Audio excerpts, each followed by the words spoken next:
Everything's fine on 93.9 Dublin South FM. So, the world is not looking at all a rosy picture, because what is happening, doom and gloom, is emerging worldwide. And who is actually behind creating this doom and gloom are the culprit. Who is the culprit? One and only one individual, and the nation. We'll talk about that in the program today, because I'm in the mood to deep dive into the actual individual like Donald Trump. It is absolutely okay to talk about his character, his personality, and his early days in the building of his empire as a dodgy developer, property developer, who built his empire without, the scrupulous behavior, not paying to the workers, not, the sort of like likes of tradesmen who would do the woodwork, who would do the bricklayers and all those people. And it's all documented. It's available on the Cybernet if you are interested in digging deep into this despicable character. So the personality, compare yourself, who you are. You're a respectable and an average individual. Try to actually educate himself or herself. Try to create a job or to get a job, an employment in certain establishment. And then perhaps if there is a entrepreneur's, streak in that person, they'll set it up their own business and try to live as a entrepreneur and do the business, and they become a business person. So there's nothing wrong with that. That's a pattern of existence. This pattern, if you compare yourself or any respectable individual, or if you look at it from the point of view of those who do hard work in terms of academia, and they study postgraduate, graduate, postgraduate, and then they go to masters and PhD and all the rest of it, and they become the professors in universities and started teaching to the world. That's another path. There's so many career paths out there.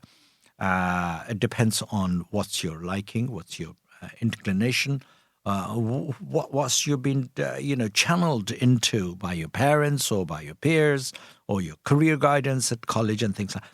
Now, none of that has happened to this particular individual called Donald Trump. His youth was spent, hanging around with a person like Jeffrey Epstein.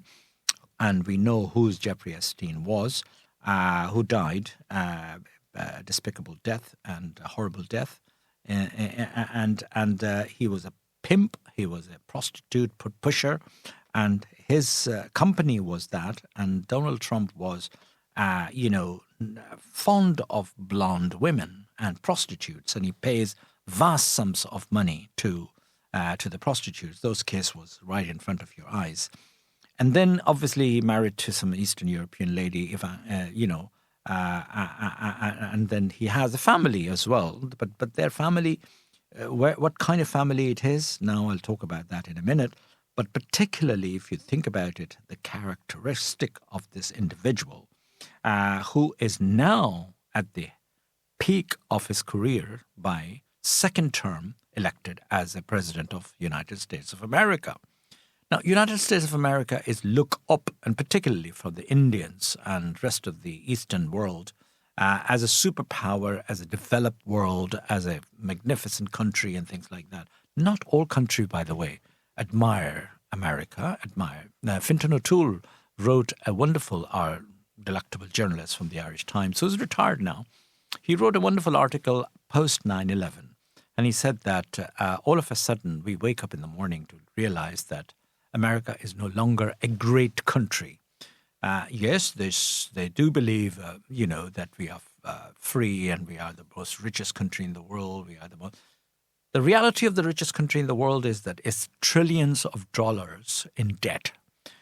They have created havoc in the world by creating wars, losing, wars in Afghanistan, in the Middle East, in First World War, First Gulf War, Second Gulf War, and contemplating the Third Gulf War. So all of that has obviously consequences and expenses.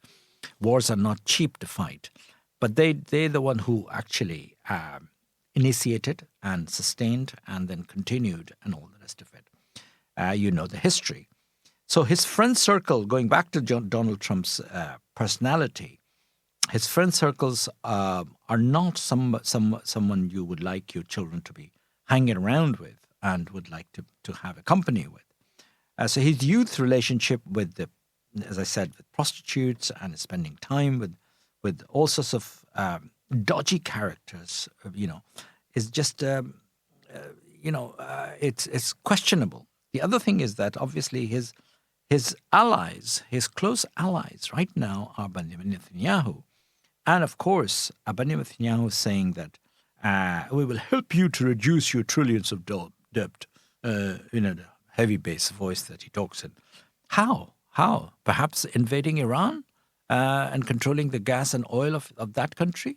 If that is the mistake you would ever do, perhaps the existence of a country could be wiped out. That's all I can say. If that's you dare to do that. Anyway, that's not a trillions of debt. How are you going to do that? So behaving like an evangelical bull in a china shop out there, wrecking the world trade, is something. Imposing tariffs, which is terrifying the world. Our Prime Minister, Simon Harris, is in the U.S. at the moment as we speak, and shaking hands with the economic director Howard Lutnick, as I coined lunatic in my previous program. I repeat that. Now, the economic director Howard Lutnick is also an interesting character that has become the inner circle of the Donald Trump. Why and how? You go back to 9/11 and see how Howard Lutnick's company, who was in billions of dollars in debt or whatever, reclaimed that all money from the insurance company, and indeed they lost some people of their own company people. They were working in Trade Center. So 9/11, and it's all documented in Claire Byrne's show a couple of days ago, when Claire Byrne has actually an analyst who dug up a very good history on Howard Lutnick, that how this particular character is now the most powerful economic character, who has outlandishly made a statement that Ireland does have a 60 billion surplus and we have trillions in debt, and we're going to get your billions over here, and we'll make you pay for all your surplus. So all of that is a statement that has been made by Howard Lutnick is going to be now negotiated, and he's imposing, obviously, as Sharon has mentioned, the tariff on pharmaceutical products, and of course, 104%, 34 now and 50 now again, as 64% or 50% first in the first instance with China. I think that precipitating the analysis, the war is looming. The trade war is onslaught right now between China and the US. But let's hope that if that war translates into a real war, who will win, China or America? That's a big question. But I'm not going to go there right now. But I'm saying that, look, we are in deep trouble because our economy is going to go down. With the result of that, the wealth management company, I was listening this morning again to a national radio, was talking about it, that, okay, every year or 2 year, the economic cycle go up and down, and we do lose investment, and the stock market goes up and down as well.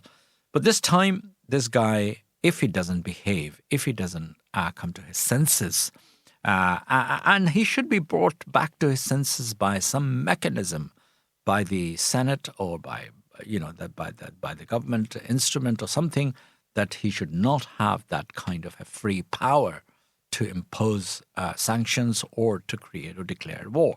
That, because those are the two things that is going to create further complication in the world during his tenure. Now, that is something very, very carefully you have to monitor that. And but before that, that's what I have to say about this individual who had a very colorful life, and then now for hook and by crook, he has become a president second term, and now the way he is behaving is showing his characteristic. So You make up your own mind. You draw your conclusion. What kind of an individual he is. He's not a favorite of any country because he's imposing wars, trade wars on everybody, particularly to here on us in Ireland.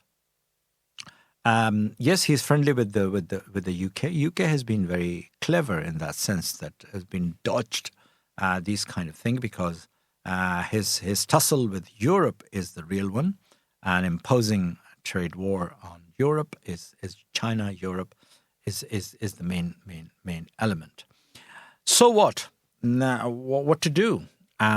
Wait and see, and realize what is going on is not really something that has to be let it go willy-nilly. Anyway.